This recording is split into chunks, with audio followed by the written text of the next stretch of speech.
Call the meeting to order. Certify compliance with the open records law. Yes. Roll call, please. Councilmember Gillis. Here. Councilmember Hayden. Here. Councilmember Hooker. Here. Councilmember Raisler. Here. Councilmember Schofield. Here. Councilmember Weisenbeck. Here. Awesome. So present. Next, pledge allegiance. Pledge Allegiance to the flag of the United States of America and to the republic for which it stands, one nation, under God, indivisible, with liberty and justice for all. Would somebody like to make a motion to adopt the agenda? So moved. Second. We have a motion and second to adopt the agenda. All those in favor say aye. Aye. Opposed say no. It's adopted. Next, move on to public comments. Any public comments out there? I don't think we count as public. Oh, I see. Sure you do. Always do. That's- And we don't have any scheduled appearances. We move on to the consent agenda. The following matters may be acted upon by the city council utilizing a single vote. Individual items which any member wishes to address in greater detail as a separate item on the regular agenda may be removed from the consent agenda upon the request of any council member. All we have are the minutes from the regular city council meeting from December 14, 2022. Does somebody like to make a motion? Motion to approve the consent agenda. Second. We have a motion second to approve the consent agenda. All those in favor say aye. Aye. Opposed say no. It's approved. Next, we move on to the business agenda, mayor's report. Just a couple of things to talk about. Again, I'd like to congratulate Quick Trip on the ribbon cutting this past a couple weeks ago. A little snowy that morning, but again, there was a few folks that were there and a lot of folks from Quick Trip and stuff. So again, congratulations on the ribbon cutting and I think they've gotten off to a pretty good start in town, pretty busy. So one of the things, and I don't have it with me, and I forgot to bring it, but we did get a thank you from the Plummer family, from Pitt's family, for the flowers and stuff that we sent on behalf of the city for his passing. The other thing with Pitt, of course, he was our cemetery sexton, and we do need to appoint somebody to replace him. We will have somebody at the next meeting because that is a mayoral appointment approved by the city council, and we will have that at the next meeting to have appoint a new sexton to the city cemetery. We are going to talk about the pool a little bit, but that's going to be about the pool presently. The future pool, one of the things that we had talked about was, and this is after meeting with the swim club and so forth, and meeting with some folks about trying to get, because as we said, and I've been saying about this and sitting there saying, the only way we get to where we want to be with the pool is trying to see if we can get the cost down some and raise some more money, the combination of making things happen. We're trying to start meeting with some folks that could be helpful in the area of how the bids are, what we're bidding out, the time frame, those types of things. We're starting to do some of those meetings, and we'll be working forward and trying to put together a calendar with that. So, but again, those are mainly right now just sort of individual meetings with some folks that could maybe help us, and we're trying to work through that, and hopefully we'll have back within a few months a calendar, an idea, a schedule that we can move forward with, seeing if we can get a plan together to get the pool to move forward. So again, we've started to do those meetings, mainly with staff. Myself, I did sit in one this afternoon and so on. Anyway, that's all I have, but of course I'd like to wish everybody a Happy New Year. Okay, any questions? Okay, we didn't move anything off the consent agenda. Move on to the administrator's report. Mr. Rasmussen. Just a couple items as well. As you're all aware, it's a snowy season again. Just a reminder to everyone out there that again, the sidewalks are supposed to be cleared 24 hours after the snowfall. When we had snowfalls like we had last week, where it was snowing almost every day, clearly we offer a little bit of a leeway on those type of things, and then clearly around the holiday as well. And frankly, we don't go out looking,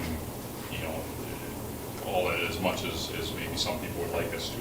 But we do have a number of walkers in the city. Obviously, we still have, I'm sure there's still some kids that are actually walking to school. So again, we ask you to keep the sidewalks clear for the sake of those that are using them. And when we get a complaint, we act pretty quickly. And the, basically the door system of putting a little note on your door worked very well last year, and so we're gonna continue that this year. And again, it worked well last year, I anticipate it will again this year, so thank you in advance for everyone's cooperation on that. The other piece, obviously tax bills went out. For those of you that have tax, property, or I should say, income tax benefits of paying in advance, get those in before Friday. And we'll be open obviously till 4:30, just like we always are. And if you have questions or you don't have your tax bill, obviously we have all that information for you. We can help you get that paid. So just a note on that. And just Angie talked just a little bit about the deadline for the for filing for 2 districts that we have open. Mr. Gillis is. I'm sorry. Obviously, three open now, but obviously 2 that are going to be no. The filing deadline is January 3rd to turn in papers. For Ward 1, we still do not have anyone that has taken out papers. That one's still open. For Ward 2, I've had papers taken out, but nothing has been returned. And then Ward 3, we have papers taken out, waiting for folks to come back in. Anyone in one, give a short time, you can get them turned in. Is the word map on the website and the word Facebook? Yeah. So. And I have copies. Otherwise, call Angie. Yeah. I'm not sure which one. Anything else? Any questions for the city administrator? Okay. Next, we move on to discussion and possible recommendation regarding potential use of ARPA funds. As you know, we've talked about this. There's a number of different things that we've used ARPA funds for so far. And we also talked about, and it's been brought up and discussed about the possibility of doing some incentive pay, bonus pay, whatever you want to call it, that is part of the ARPA funding and we can spend it on. We do know that a couple other local government units have done that. The situation was I originally had picked a number and said, okay, we're going to do something and then we would do a certain amount for all full-time staff. In the meantime, the conversation's already been up there because I do believe that the county did it, that if you were a part-time staff, you also did receive it. You didn't have to be a full-time to receive some of the pay. The question is, if you're going to do something like that, how do you fairly do it? So what happened was the city administrator put together, says, okay, if we want to take a certain amount of money and earmark it for people who are part-time staff, and again, we have a very interesting mix of part-time staff here because we have ambulance, we have fire, we have election workers, we've got, of course, part-time in the library, public works has summer help, pool staff, and so on and so forth. So the question is, how do you fairly do it? Well, what you see in front of you, and I'll let him explain it further, is if you took a certain amount of the money and said we're going to divide it up amongst part-time staff, and then based on the number of actually hours they participated, that's in workforce during the fiscal year 2021 is what it is. So I'll let him talk about it. Now again, you notice it says a recommendation. This is something new. I know you guys just saw when you got your packets about to see this. So when it comes down to it, we could do nothing. Nobody says we have to give the money for this. Point 1. Point 2, if some people are interested in just doing full-time people, we can go apply in that direction. And the other thing, do we include the part-time people and include it and go in that direction? So anyway, if you'd like to further explain the schedule you put together. Okay, so again, you've had a chance to look at it for a little bit, and I explained it the best I could in the memo as well, but to maybe just take it a little bit of a step further. Clear, this is an item that when we talked about at the finance meeting back in November, the part-time piece came up. So I went back and looked at basically our part-time staff. Came up with, as I explained in the memo, 48 cents an hour is basically based on, if we're looking at $1,000 for a full-time employee, and divide that number by the 2,080 that basically full-time employees work, to come up to about 48 cents an hour. So then we went back and we looked at everyone that had worked in 2021, police department, library, election employees, public works staff, and pool staff, and then ambulance and fire, took their total hours that they worked in 2021, and then obviously multiplied that by the 48 cents per hour. The other piece I would note is that all of these people obviously, like I said, worked in 2021, but they're also still working right now for the city. We excluded anyone who was no longer, working for us, a number in the police department and other departments as well, especially from, ambulance and fire there as well. So at this point, this is what we think every one of the hours that they put in 2021, and then the 48 cents per hour, the proposed, basically, bonus or longevity pay, again, whatever you wanna call it, for all of those employees, all across the board. And you notice that, for some, when you get to the election workers, for example, it's not very much. Whether you wanna make it a minimum, whether we wanna minimize that, or a set amount that only anyone that's over, 10 hours or something gets, or $10 gets some, that would work. The other thing I guess I would note that for the election workers is, if you were to say that, everyone's gonna get it just as you have it laid out here, Scott, we would wait and tack that on to when we know almost all those people are gonna be working in March and or April with the elections. And then we just tack it on to their payment then, and it doesn't cost the city anymore. For us to cut a check for $3.61 would cost more on the bank side of things than it costs to issue it. So, we're trying to make that a little more efficient as possible. I want to touch, again, everything there seems pretty straightforward. The ambulance and the fire staff is maybe just a little more complicated. So on the sheets that I had attached to the ambulance staff, clarify that is just basically work. If they answered a call, if they went on a transfer, if they were at basically, meeting training. The on-call stuff, I did not include on that. Technically, that's not pay, it's not direct work. So we did not include that. So at the end of the day, again, the highest one there turns out to be about 145 hours for a total pay of roughly, almost $200 for $94. Not a lot. Well, let me put it a little differently. Maybe not as much as some were anticipating there. And the same with fire. Fire was even less so. When you break it out in total work hours. So at the end of the day, I spoke to both Chief King and Director Miller about this. Frankly, they understand.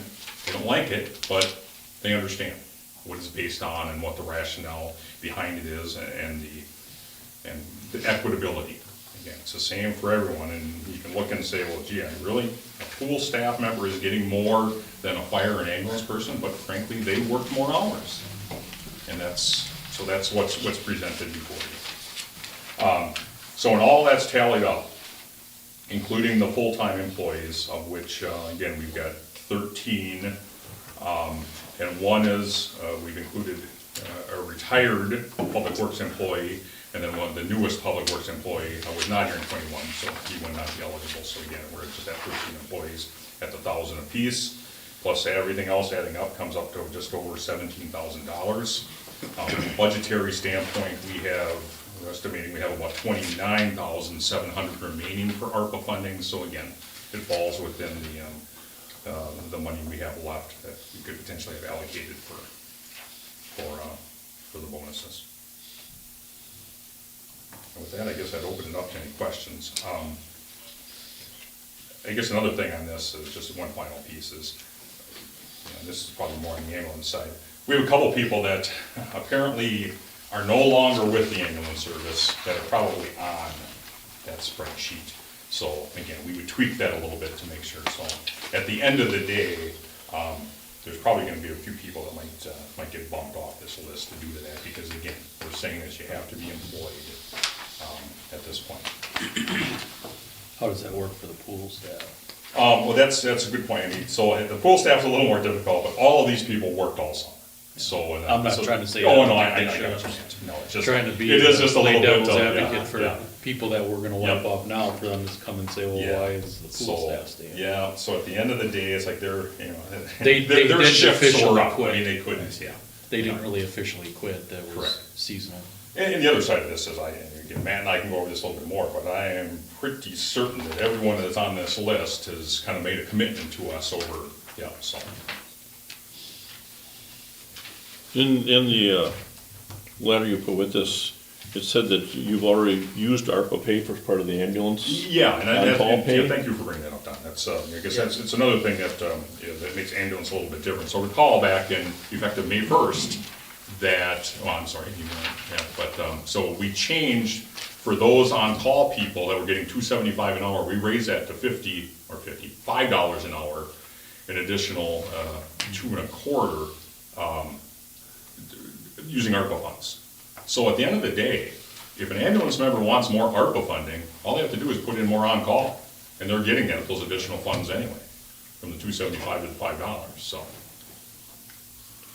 So a number of ambulance staff have already been earning ARPA funds, so to speak, from May 1st to this point, and will for the next 2 years, is what the commitment comes. So how much ARPA money did you commit to the, About $50,000. okay, Yeah, and at this point, we're not gonna hit that because we've had kind of a reduction in the on-call for a number of them. I also think ambulance is a little bit different because they bring in revenue too. True. And so, I think Yeah. I look at them a little bit differently than most of the other things on here because they generate revenue for us to offset being able to have an ambulance. Just my 2 cents. And I know some of these don't look like much, but to me, it's all fair. Yeah. It's treating everybody the same.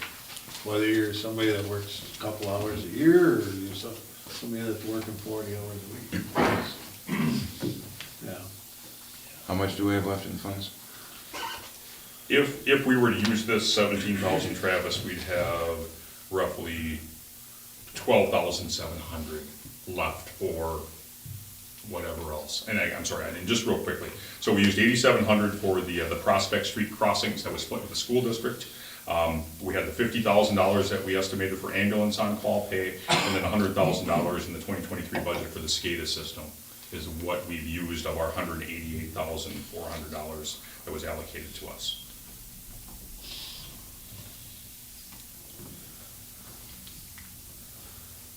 And we have to use it within the next 2 years?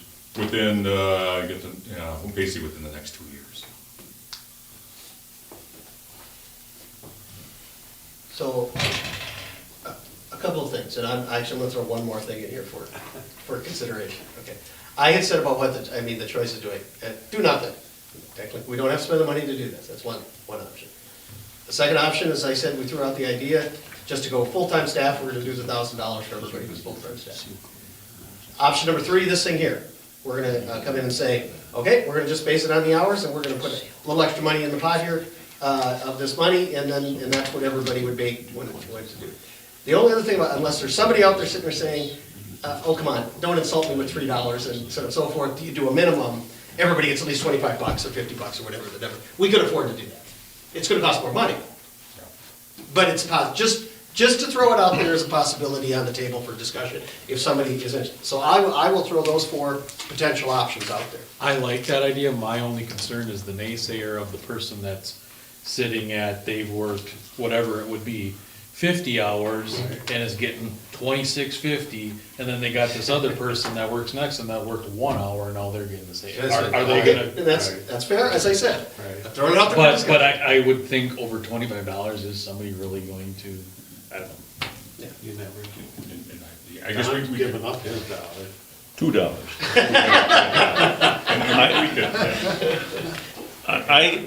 I guess I'm on the fence here whether we should give anything at all, because for the fact that this is still taxpayer dollars. People have paid this money into the federal government, and my understanding was that this ARPA funding was for infrastructure and to help people that need it more than it is as a payment to people that are, I understand these people all work during COVID and blah, blah, I understand all that. But I think the $29,000, you just asked Matt, I said, what do you use that, how much do you spend on seal coating this summer? He says, we got $30,000 in the budget. I said, we could seal coat twice as many roads in the city with that $30,000, and it's not going to affect and no disrespect to you staff or anybody else that's working, it's not gonna affect these people, in my opinion, at all. I think the taxpayers of the community would rather see it spent on the roads. These people are getting paid to do their job, just like we are, and everybody else is. I don't expect longevity pay or incentive pay, because we've never had that before. And if we start that now, what are we gonna do? In 10 years, we're gonna do it again? In 5 years, we're gonna do it again? It's, I think that money could be spent other ways. But how is seal coating, I mean, the whole Well, idea that was just an behind. example. I know, but the whole idea behind ARPA, I mean, it's recovery, that's in it. I feel like, to me, if it was up to me, we wouldn't use a dime on anything we normally would be doing, any of the infrastructure stuff.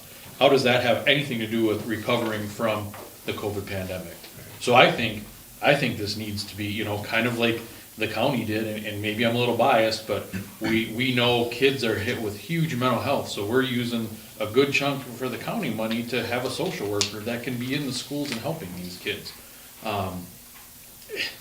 You have, and that's why I argued so strongly for the part-time staff. If you go back to when COVID was strongest here, I think there was a time when the city PD, I think all 3 of the full-time people were out, either had COVID or were out on because of close contact, and it was nothing but part-time people for like a week. You know, so that's, to me, again, maybe I'm a little biased, but you know, if you could, you almost wish you could flip-flop this and give the part-time people that aren't getting the benefits, there's really no, like, they're just doing this out of the kindness of their heart, kind of like the fire department, ambulance.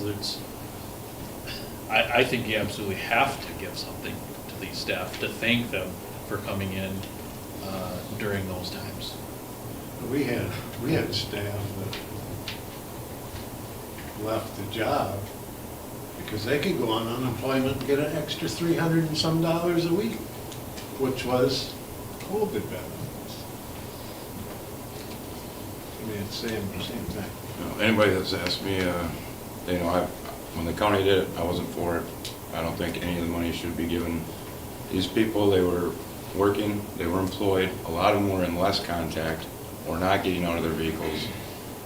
They're doing their job, and it is taxpayers' dollars, should be beneficial to the whole city rather than a handful, but that's just my opinion.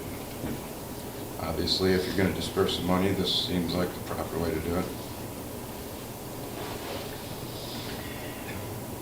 Don, you talked about recovery, and Matt, you talked about these people doing stuff out of the goodness of their heart. There's no city employee or county employee who lost 10 cents because of COVID. Nobody lost any pay. Fair? Yeah, I don't think anybody's saying that, anybody did. Okay. Just want to make sure we're on the same page. I know a lot of people close to me, who took cuts in pay to keep their jobs. So it's tough for me to balance that out. A lot of people suffered for it. Some businesses lost money that they can't recover. We're giving bonus to people for doing their jobs. I guarantee I lost more money than every one of these, that whole amount there. I never got anything back, but that's a completely different scenario. Okay, so, discussion about what the ideas that have been put out on the floor. Does anybody else have a different idea? Again, before I laid out there, nothing, full-time employees only for $1,000, this program, or something with a minimum amount, so on and so forth. Does anybody else have another idea? Those, you know, I mean, somebody might have something else that they want to put out there. And what I'd like to do is this, is the way we put it on this impossible recommendation, and then the idea was we would come back if there was a recommendation specifically to have staff ready for it to vote at the next meeting. Correct? That was the intention of this, that's the way that I put it on there. But if somebody's got another idea, I'd like to hear it. Mayor, if I can just throw in, just one that Chief King and I talked about, just a little bit. You know, knowing that, again, fire staff is kind of all over the board there. We talked about the potentiality of coming up with some amount that would just go to the Fire Relief Association.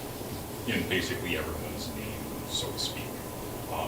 And then they could choose to use that amount for whatever. If you go to equipment or whatever. Or whatever, whatever. And again, completely authorizable or allowable, I should say, under ARPA. Under ARPA. And again, it's just because from the standpoint of, you know, some folks that are down. It is kind of wacky, some of the amounts, but that's. It's the math. Yeah, I was gonna say, and it's the formula, that's what it is. Yeah. The department head that I talked to was vehemently against any ARPA funds being paid at all. But said if we're gonna do it, it's gotta be fair, and I agree with Steve, this is fair. They got what they asked for, this is fair. Since you brought up another department head, I'm going to speak on behalf of.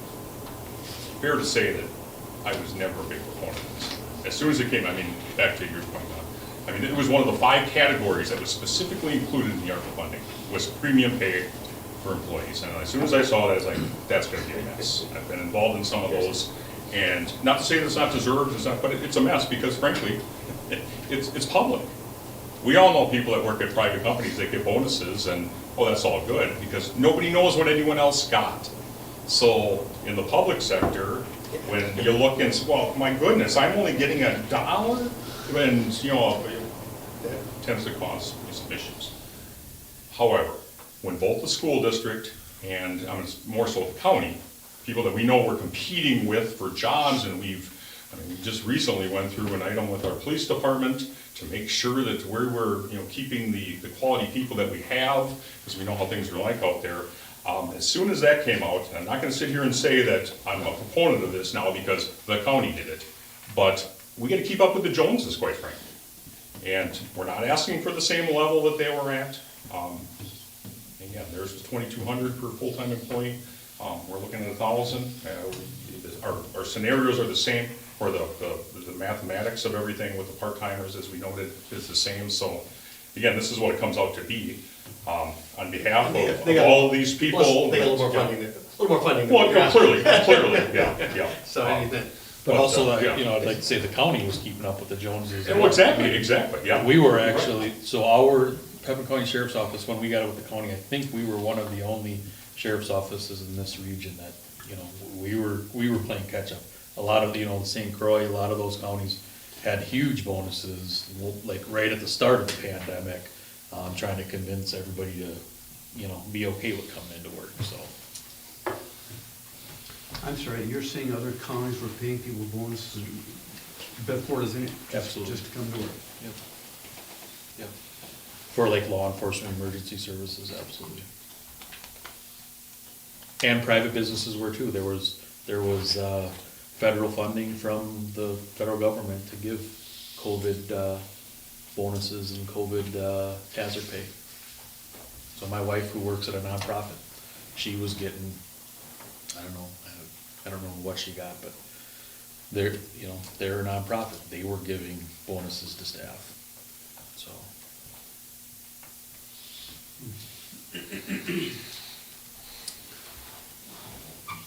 Okay. Any other questions? Have the ideas that are out there. I got a couple of weeks if you want to learn any more about the situation, or if there's any other questions for the administrator that you'd be happy to figure out some form if there was any questions. And I say we put this to bed at the next meeting. Get a couple weeks to think about it and come back. At this point, whoever out here wants to put a motion on the floor to vote it up or vote it down, whichever plan, we'll go from there. Okay? Again, any more questions before we cut her off tonight? Okay. Next, we have discussion and possible action regarding a change in partners for the Durand Fresh Market. Andrea Teal, new partner, but no change in the agent. We don't have to have a public hearing for something like this. Nope, we just need to approve it and that is it, because the agent is staying the same. It's just one partner that is changing. Because it's actually licensed as a corporation? Mm-hmm. Okay. Yes. No, we're just an entity. Now, if they were changing ownership of the corporation, that'd be a whole different. That's a whole different thing, yeah. That'd be a whole different ballgame, we'd have to go into it. Okay, would somebody like to make a motion concerning changing of a partner for the, and this is, they've got which level license? They have a Class A. Class A license. For the Durand Fresh Market, Andrea Teal to be added as a new partner to the corporation. Would somebody like to make a motion? I'll make that motion that Andrea Teal be new partner for the Durand Fresh Market. Second. We have a motion and second to approve the change for the Class A license for the Durand Fresh Market. Is there any discussion? Hearing none, all those in favor say aye. Aye. Opposed say no. It's approved. Okay, we don't have the other departments head here, public safety, fire, and especially being in between, or they were thinking, and that's fine, they were already here earlier in the month. Do you have any to report for any of those departments? No, I mean, just, Stan did note, and Matt, I'm guessing you were part of this, the active shooter training at the school yesterday, so that went very well, and very well done, and, but again, I'll let Stan talk about that more when he's here at the next meeting. And we do appreciate the fact that the agencies, to make sure they got the word out there, so people knew there wasn't something at the school that was, but did a good job of getting that information out there. Okay, move on to Public Works, Utilities. Anything to add on the monthly report, Superintendent Gillis? Just a couple things. Snow plowing, we've been doing a lot of that the last couple weeks. I think that's all we've been doing, matter of fact. But just want to throw it out there. The new snow plow that we got, that Metals Plus plow with the hydraulic wings on the side, is working out excellent. Actually, the last snowfall, that 5 inches we got, we didn't have to hire any trucks to come in and haul anything off of Main Street. We were able to understand it was light and fluffy, but we were able to basically box that all up and stash it kind of down behind the shop and put it in some corners of some parking lots and haul it away ourselves. So I don't like to throw around the term saved us money, but it did save us a little bit of money not having to haul trucks in there, and then it saved us some money on one of the first 2-inch snowfalls we did too. So that plow is working out excellent, and hopefully gonna curtail some of our hiring private trucks to come in and do snow removal. We can get it off the street just as fast and maybe stash it to where we can haul it out at our own convenience in our own time on regular hours. So it's working out better than we actually anticipated. So appreciate the approval of that plow. Just 2 other quick things. Cross-connection inspections 2023, all high-risk cross-connection inspection letters went out. That's where businesses have to hire a plumber that are on our high-risk list and do cross-connection inspections in their businesses to make sure there's no possibility of any cross-contamination with anything. Also, the private well permits have went out for all the residences that have private wells. Those permits expired, so those letters have went out. They have to get a safe back T sample and then bring back the permit, $75, and then they get another 5-year permit. So those things have went out just in case anybody gets any inquiries on any of that stuff. How many we have? I was gonna say, how many wells do we have? So right around 25, give or take, private wells in town. There used to be more. Yeah. And even some of those 25 are still currently hooked to the city water to their home. They left the well on the property for irrigation purposes, but they still have to comply with the ordinance. So if they ever so choose to cap, we could be under 20. But yeah, we got around 25 private wells. There was, I think we were at 35-ish, 5-6 years ago before we had to, we had an ordinance in 2017 or 2018. Everybody had to, if your property abuts city water and sewer, you have to be connected to it per our ordinances. So Forced to hook up by the end of 2018. somewhere in there, yep. And correct me if I'm wrong, when we put that ordinance in place, I mean, it was basically the DNR coming in saying, that's something we had to do. Yeah, so as part of our wellhead protection program, yeah, so we have it is our responsibility to protect our deep wells, so we want the least amount of wells in our, circumference of those wells that we can. So part of our wellhead protection program, which is regulated by the DNR, we had to kind of come up with an ordinance and then I think we've always had an ordinance, we just had to kind of tweak it and start enforcing it was the big deal. It wasn't something that we just created out of the blue. We always had one in there, it was just, we had to strengthen it and then start enforcing it.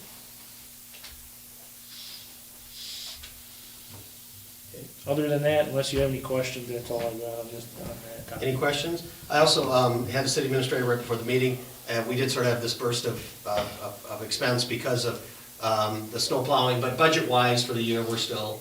Yeah, it's the only downside is, so basically this pay period that we just had during the holidays and a little bit of overtime that's gonna be next year, so that'll be, so our snow budget will take a hit immediately in January, but from staff and benefits wise, we're a good $8,000 under budget for 2022.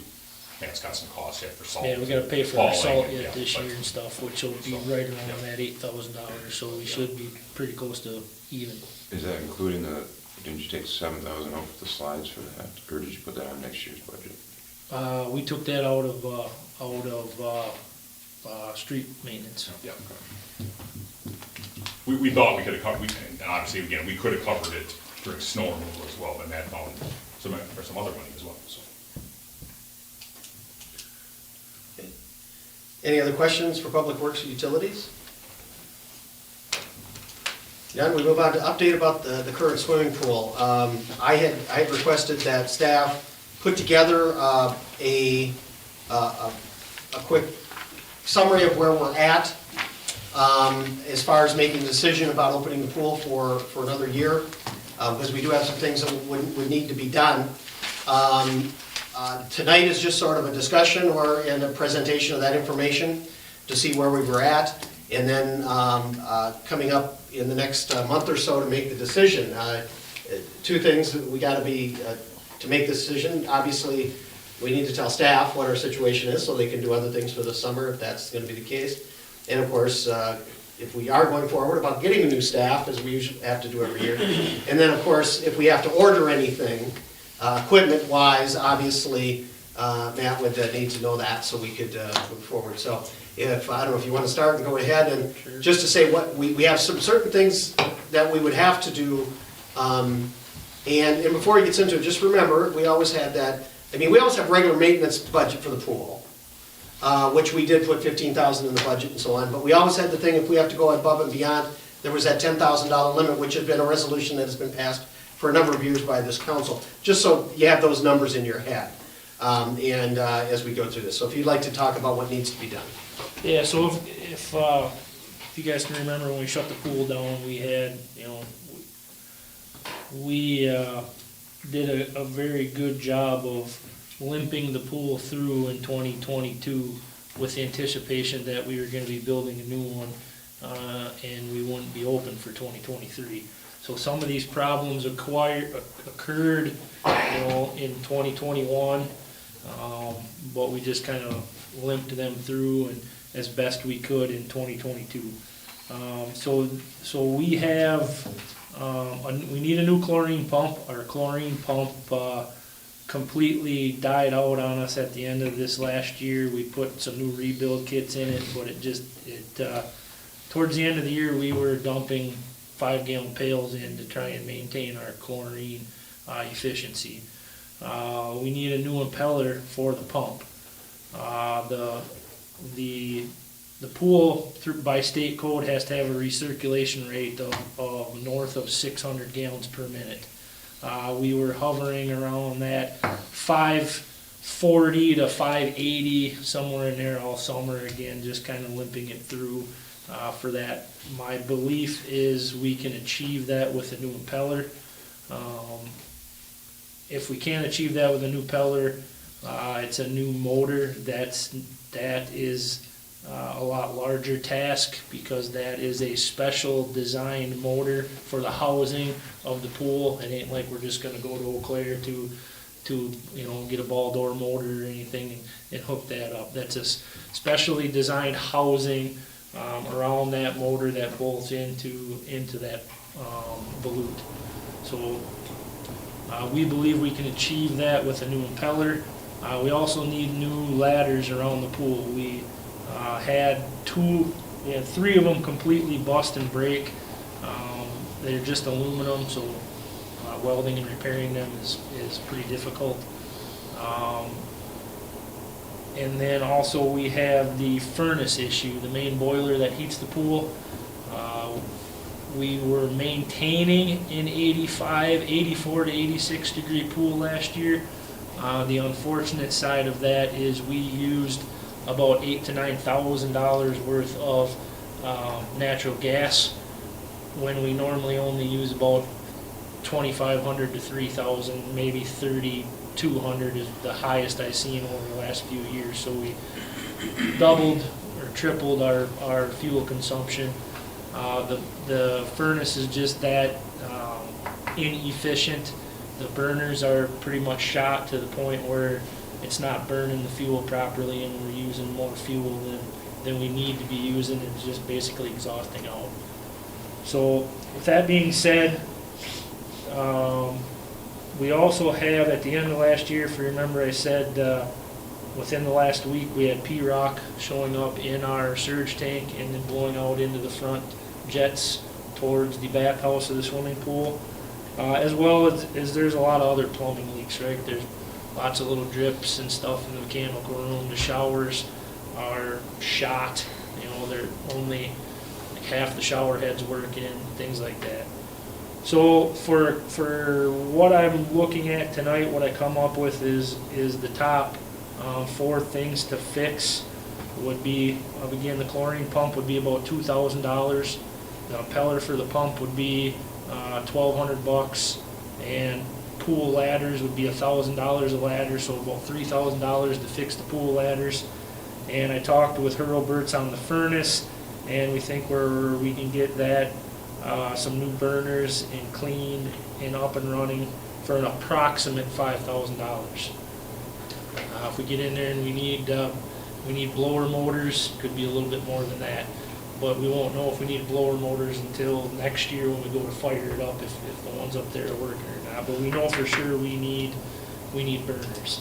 So that puts us at $11,000, $11,200 to be exact. And that does not address the P-rock in the surge tank or the pool.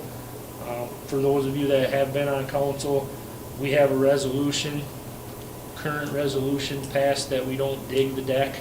So if I follow that resolution that has been passed, I can't fix that problem unless you can rescind the resolution and tell me to fix the problem if you so wish. So I have not dove into any pricing to fix that, as well as a lot of the plumbing leaks and showers are kind of, $20 here, $50 here, so I didn't put price tags on those either. So just to fix those top 4 major items, we're talking $11,200. And a couple of things, now the impellers, we have replaced them on a regular basis. This would be the 3rd one in the last 8 years. Correct.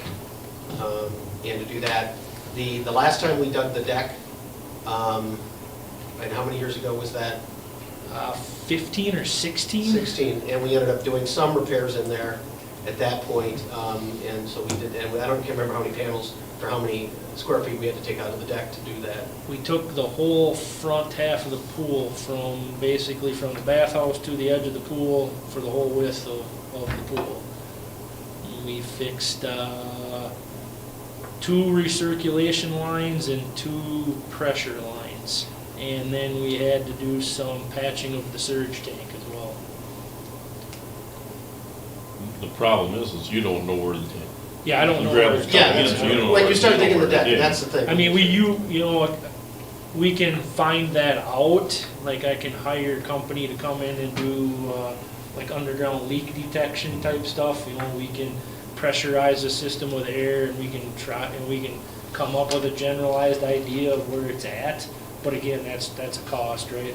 I know those guys don't come to town for water main breaks for less than about $2,000 just to come to town, and then and it's hourly rate on top of that. So Matt, how much of this is budgeted dollars, and how much is this $10,000 expenditure we've seen in the last few years? To my knowledge, I think we have, did we put the pump and the impeller in the budget? Right? Yes. Yeah. Yeah. So that's, So we'd have some budgeted. yeah, so we have Several, yeah. $3,500 in the current budget, and you would need an extra $8,000 for what, if I'm correct, Scott, correct me if I'm wrong, we need another roughly $8,000 to correct the furnace, which is not in the budget, and the ladders. And anything else that you'd wanna fix. Like the whole maintenance budget, you know, I don't wanna use all this $10,000 on a maintenance budget, now I got, you know, say I gotta go out and buy 5 shower heads at, you know, $20, $30 a piece, or I gotta fix a ball valve, or, you know, a lot of, the maintenance budget gets used up in a lot of, trinky things. Another key, I mean, so everything, man, I mean, the pump, the impeller, the ladders are all requirements. Yes. I mean, that's, furnace, not so much. But we know the complaints we can get. The pool's, It was yeah, not, he 55 degrees. And, I mean, doing math, it might almost pay for itself if he's saying Yes. it's gonna cost that much more, if that's truly. Well, it's, yeah, Yeah, frankly, that's- I I don't know that Yeah. until, I mean, there was, in that $8,000, there was at least one, if not two, gas price increases. You know, so I'm not saying some of that wasn't an increase. I wasn't expecting it to be Yeah, a wash, but in the yeah, end, so- it's. We do it, yeah. Maybe we You were saved, thinking maybe we about it. saved $2,000 or $3,000, I'm guessing. When you say fix the furnace, that means all the boilers will be working? The Yeah, three- that'd three be, that phases? would be enough burners to get all 4 stages up and running. So, Four stages. could we do budget mod and spend what you have extra this year to buy some of that stuff? could. Too late in the year? No, that's never too late. Depends on who you ask. Yeah, certainly. And even, you know, so when we get, even, you know, you talked just, you know, 15 minutes ago, when Matt gets his final numbers on what the snow budget looks like for 2022, maybe there's still a little bit left there that we can potentially allocate forward to 2023 for these items. You know, and again, hopefully, fingers crossed, you know, this is all it takes to keep the pool going. And if there's some reason the pool didn't go, that money's still available for something else. Exactly. You know what, too, like taking the maintenance money that we have put into that to fix some of these types of things. For example, those of you on Public Works, I showed you a lot of pictures of the cracks in the deep end. You know, we're gonna have to we're gonna have to buy some special concrete mix and fix those cracks. We have a light that keeps kind of falling out, we're gonna have to kind of fix that, again, like some of the showers. So a lot of that money that's just set aside in the maintenance is gonna be used just for general repairs and just to get us up and running. So I don't, yeah. Can we ask the swim club or for help if they want the pool open? Is that a option? It's a possibility. It's an option, yeah. It's an option? Yeah. If they really want, I mean, and say that we would need, 10,000 in maintenance money. I'm just picking a number, I don't know what it would be, but Yeah. but no, it's, Yeah. that's perfectly good, it's crossed my So mind. is this something you have to vote on tonight? Oh, no, this is just information. This is only updating, that's why we put it on there. Yeah. Because again, I want to get this all in front of you folks. Generally, if we can make a decision by the second meeting in January, Yeah, it'd be nice to know, cause usually what we start doing is advertising for, swimming pool staff, February through March, get them hired, February, beginning of March. If we have any new hires, interviews, things, and get them kinda on board by the end of March, beginning of April. So just kinda the earlier I know what our plan is for the pool, the easier it is to get staff on board. Do you have any idea of how long it was spent in gravel? It didn't start showing up in the pool basin until the last 5 days. So in order for it to get in the pool basin, it's gotta go into the surge tank.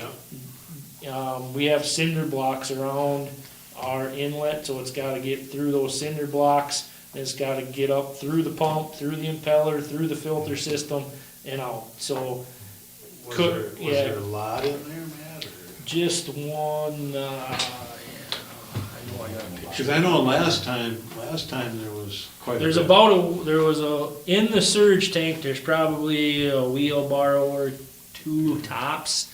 Out in the pool, that came, maybe 2 ice cream pails fulls, out in the pool. But down in the surge tank, there was about 2 wheelbarrow to 2 wheelbarrows full. If that answers your question a little bit. I'm trying to judge it compared to the last time we had been to her. There was more than that last. Yeah, there was more than that last time. So you don't have an educated guess on how long it can run like that? No. It could be a month, it could be. Yeah, it could be a 4 month, months. could be a week, could be a month, could be the whole season with no issue. The only thing is what's gonna cause it, number one, we're gonna lose water. So essentially what you're doing is you're just replacing the water, more frequently than what you need to, which also in turn uses more chemicals because you're pumping more chlorine, you're pumping more acid. Which also in turn, that once that P-rock gets up into the impeller, there's the reason why you're putting a new impeller in. So what's really gonna dictate, number one, you don't want rocks shooting out into the pool, obviously, we can't have that. But if the sand filter's stopping them and they're not shooting out in the pool, what's gonna happen is you're gonna chew your impeller up. And then your recirculation rate's gonna dip down to the 550 or even lower. Then if you get an inspection, you're gonna get rolled up for not meeting your return rate, and then you're chewing up a new impeller as well. So that's where it's gonna be. As long as it ain't shooting out into the pool, you're fine, other than chewing up your impeller and wasting water, wasting chemicals. It's a domino effect.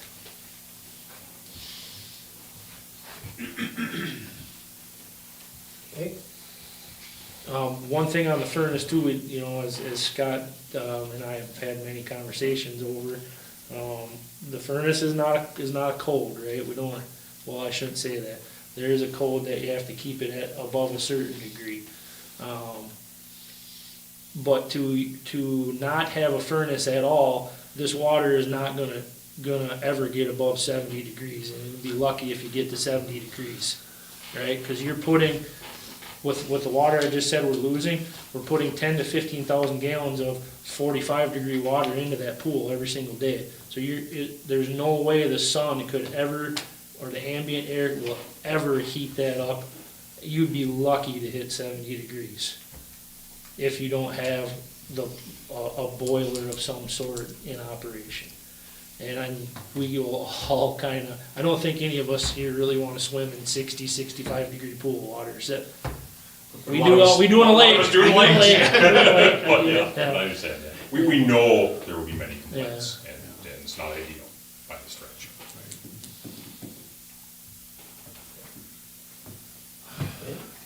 Any other questions? Again, if anything comes up here after the meeting or the next few weeks, if you have any questions, just call Scott or Matt, and I'm sure they have to explain any other things about the situation. What we'll probably do is over the next month, as we get, and as I said, hopefully making that final decision by the second meeting in January, to have an idea of what we would, if there's any other fine tuning of what we're actually going to need to do, and then to make that decision and move forward, and then and so on. Again, we do have all the money budgeted to run the pools. We always do. We did that again. If we don't open it, obviously those funds would be available to save or to use for something else. Okay, any other questions? Okay, let's pay the bills.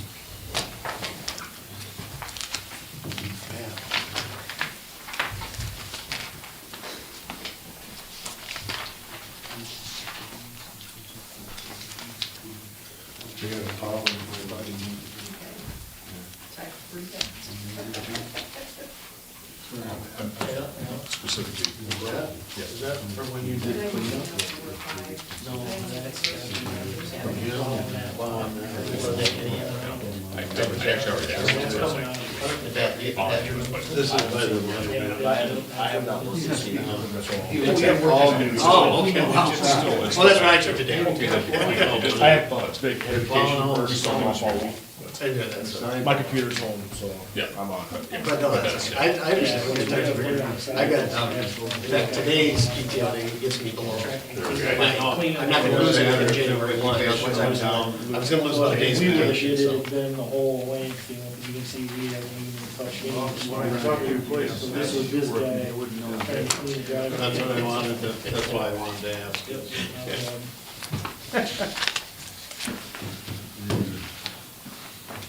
By the way, they found out that when I worked from home on Friday, that I got my dashboard up, I know exactly what they're doing. I sent a few emails, I said, oh, by the way, did you do that? I'm here. I said, yeah, I know exactly. Big brother. Big brother is watching.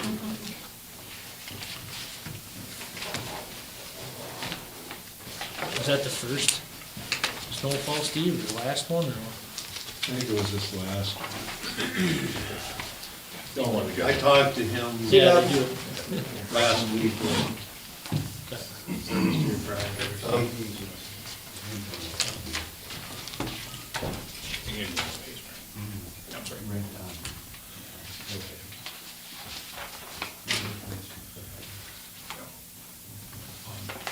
It's in the budget, but they don't, basically, so that's the charge to the utility for. Anyways, we just put it in the fire department's budget, they have no control over it, it's not anything. Correct, yeah, right. The city writes a check to the utility, basically, yeah. Next regular city council meeting, of course, will be on the 11th. Are we needing any committees at this point? If Stan wants to have a public safety committee, have it beforehand. I know he wanted to talk about some of the grants that they received, and uses for that. And I know he had another item, but he didn't get back to me regarding what that might be. So I'm guessing like 5:30 would probably be. For a public safety meeting? Public safety, Okay. yeah. I'll sort of pencil that in and confirm it with him to make sure that works. And we'll talk I don't know if there's any other about public works. safety stuff there.